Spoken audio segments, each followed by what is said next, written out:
श्रीमद् भगवद गीता के 9वें अध्याय राजविद्या राजगुह्य योग के अंतिम 2 श्लोक 33 और 34 यहाँ संस्कृत मूल और हिंदी अनुवाद के साथ दिए गए हैं।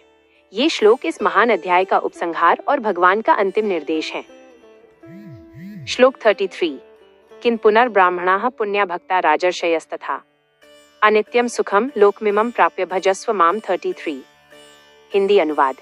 फिर जो पवित्र ब्राह्मण और भक्त राजर्षि हैं, उनके लिए तो कहना ही क्या है, अर्थात वे तो मेरी शरण होकर परम गति पाते ही हैं।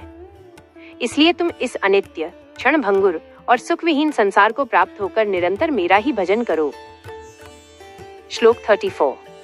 ये श्लोक पूरे अध्याय का निचोड़ है और भगवान द्वारा अर्जुन को दिया गया परम मंत्र है। मन्मना भव मद्भक्तो मद्याजी मां नमस्कुरु मामे वैश्यसी युक्त्वैवमात्मानं मत्परायणः 34। हिंदी अनुवाद।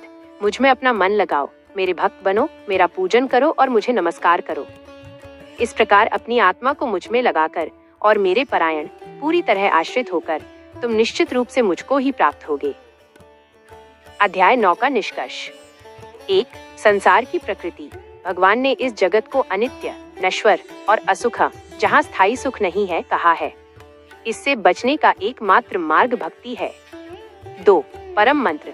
श्लोक 34 में भगवान ने मन, बुद्धि और कर्म सब कुछ परमात्मा में अर्पित करने का मार्ग बताया है। 3. आश्वासन।